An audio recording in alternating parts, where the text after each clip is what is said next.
Et pour plus d'explications sur ce sujet, mesdames et messieurs, nous rejoignons via téléphone Dr Samir Soulaiman, qui est analyste politique. Bonjour. Bonjour. Alors, premièrement, les économies africaines dépendantes du pétrole risquent-elles d'être fragilisées par cette crise au Moyen-Orient avec la guerre contre l'Iran? Oui, bien entendu. Les conséquences directes de pays en retirant les Émirats arabes unis de l'OPEP peut influencer la coordination des quotas de ces pays-là et la production aussi. Donc, ils pèsent moins lourd dans le balance des discussions, négociation des quotas, des prix et du coordination.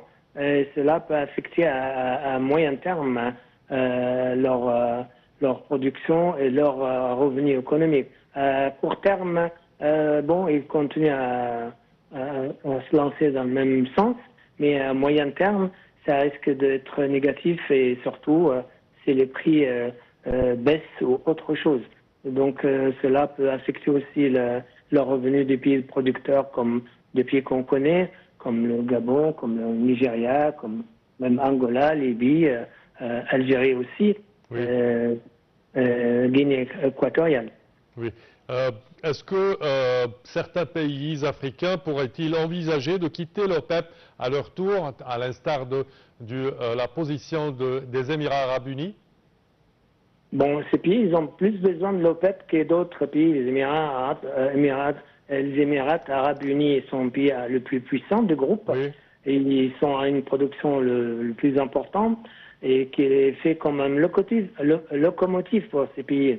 Oui. Ces pays sont dépendants de leur pétrole, leur économie, et leur devise. Elles dépendent de revenus pétroliers. S'il n'y en a pas une organisation, s'il n'y en a pas s'ils ne pèsent pas lourd dans le balance contre les plus grands producteurs du monde, ils ne peuvent pas faire le poids. Donc, ils n'ont pas ce risque. Les Émirats arabes unis, ils ont pris le risque, tout en sachant qu'ils ont les moyens de le faire, à court terme, moyen terme.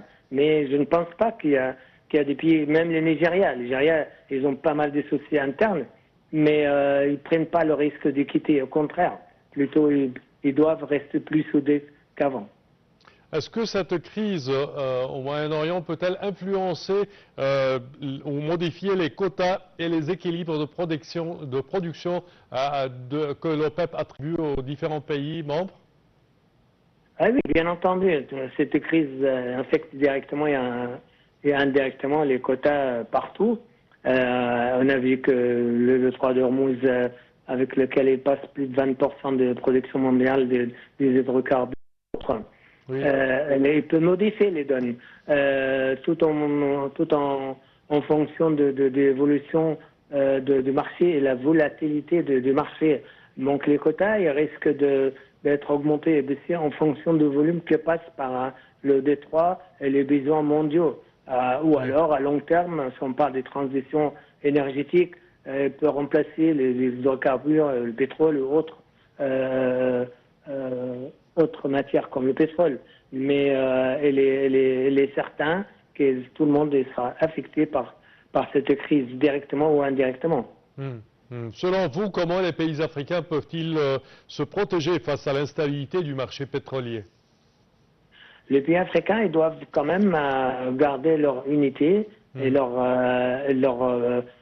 force de imposer leur point de vue. Les quotas, surtout les quotas, et le volume du pétrole et les prix du pétrole. Et unis, peuvent peser lourd. Sans cela, si les pays sont disloqués, ils sont chacun de son côté, et donc ils seront un peu perdus dans ce monde de grandes puissances.